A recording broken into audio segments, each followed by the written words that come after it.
Hi friends, പുതിയൊരു വീഡിയോയിലേക്ക് എല്ലാവർക്കും സ്വാഗതം. ഇന്ന് ഞാൻ വന്നിട്ടുള്ളത് ഞങ്ങളുടെ റോസാ ചെടികളുടെ വീഡിയോ ആയിട്ടാണ്. അപ്പോൾ നമ്മുടെ വീട്ടിലെ റോസാ ചെടികൾ നന്നായിട്ട് പൂക്കാനായിട്ട് ഞാൻ ഉപയോഗിക്കുന്ന ഒരു സീക്രട്ട് ആയിട്ടുള്ള ഒരു ഇൻഗ്രീഡിയൻ്റ് ഉണ്ട്. അത് നിങ്ങളുമായിട്ടൊന്ന് ഷെയർ ചെയ്യാൻ വേണ്ടിയിട്ടാണ് വന്നിട്ടുള്ളത്. അത് ഞാൻ വഴിയേ പറയാം. അതുപോലെ തന്നെ ഇമ്പോർട്ടൻ്റ് ആയിട്ടുള്ള വേറൊരു കാര്യമാണ്, നമ്മുടെ റോസാ ചെടികൾ പൂത്ത് 2-3 ദിവസം കഴിയുമ്പോഴത്തേക്കും അത് കുറച്ചൊന്ന് കരിഞ്ഞു തുടങ്ങുമല്ലോ. ആ സമയത്ത് ചെയ്യേണ്ട ഒരു കാര്യമാണ്.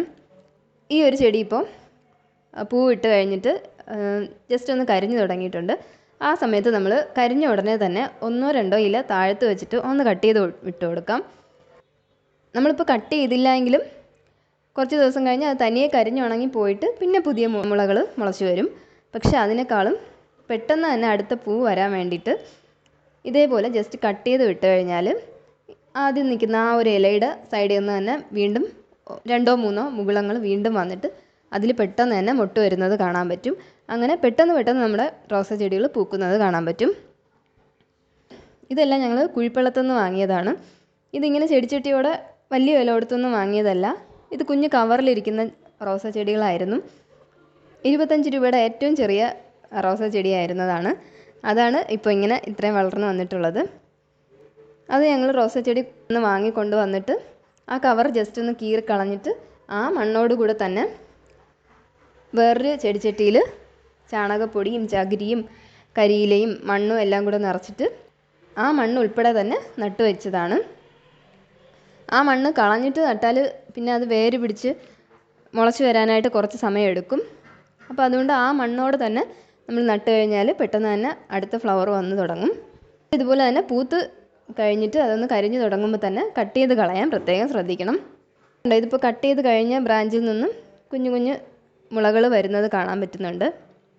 എല്ലാം ഞാൻ നേരത്തെ കട്ട് ചെയ്ത് വിട്ടിട്ടുണ്ടായിരുന്ന ഇതാണ്. അതിലൊന്ന് കുഞ്ഞു കുഞ്ഞു ബ്രാഞ്ചസ് പെട്ടെന്ന് തന്നെ വരുന്നുണ്ട്. ആ ബ്രാഞ്ചസ് വന്നാൽ ഉടനെ തന്നെ മൊട്ടും വരും. ഇത് കുറച്ച് ദിവസം മുന്നേ ഞാനൊരു ഫ്ലവർ കട്ട് ചെയ്ത് വിട്ടതാണ്. അതിലൊന്ന് അതിൻ്റെ തൊട്ട് താഴത്ത് നിന്ന് തന്നെ 3 ബഡ് വന്നിട്ടുണ്ട്. അതുപോലെ നിറച്ച് ഫ്ലവർ ഇടാനായിട്ട് ഇത് സഹായിക്കും.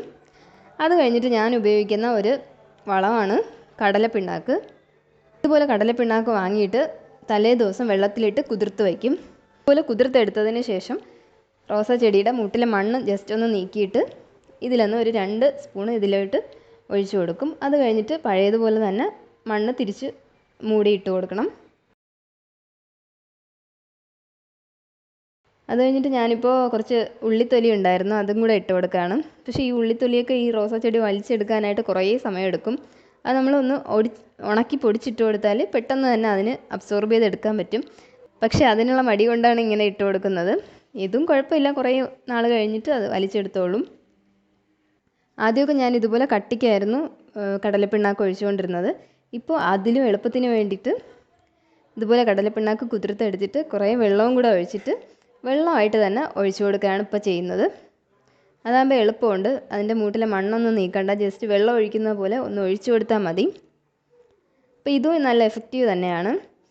ഇപ്പോൾ കടലപ്പിണ്ണാക്ക് തീരെയും പുളിച്ചു പോയിട്ടുണ്ടെങ്കിൽ നിറച്ച് വെള്ളം ഒഴിച്ചിട്ട് വേണം, വെള്ളം ഒഴിച്ച് ഒന്ന് കലക്കിയിട്ട് വേണം റോസാ ചെടിയുടെ മൂട്ടിൽ ഒഴിച്ചു കൊടുക്കാൻ, അല്ലെങ്കിൽ അതിൻ്റെ ഇലയൊക്കെ കരിഞ്ഞു പോകാൻ ചാൻസ് ഉണ്ട്. അപ്പോൾ അതുപോലെ തന്നെ ഇതിൽ കീടങ്ങളൊന്നും വന്നിരിക്കാതെ തന്നെ ഓരോ ദിവസം വെള്ളം ഒഴിക്കുമ്പോൾ എന്തെങ്കിലും പുഴുവോ എന്തെങ്കിലും തുടങ്ങുന്ന സമയത്ത് തന്നെ എടുത്തു കളഞ്ഞാൽ അതിൽ നിന്ന് നമ്മളെ ചെടികളെ രക്ഷിക്കാൻ പറ്റും. അപ്പോൾ ഞാൻ ഇത്രയൊക്കെ കെയറാണ് റോസാ ചെടികൾക്ക് കൊടുക്കുന്നത്. പിന്നെ ഈ കടലപ്പിണ്ണാക്ക് മെയിനായിട്ട് ഒഴിച്ചു കൊടുക്കും. അതുപോലെ തന്നെ ചാണകവും തലേ ദിവസം ചാണകം വെള്ളത്തിലിട്ടിട്ട് പിറ്റേ ദിവസം ആ വെള്ളം ഒഴിച്ചു കൊടുത്താലും നന്നായിട്ട് ഫ്ലവർ ഉണ്ടാവും. ഇത്രയൊക്കെയാണ് നമ്മുടെ റോസാ ചെടിയുടെ വീഡിയോ. പുതിയൊരു വീഡിയോ ആയിട്ട് വീണ്ടും വരാം. അതുവരേക്കും ബൈ ബൈ.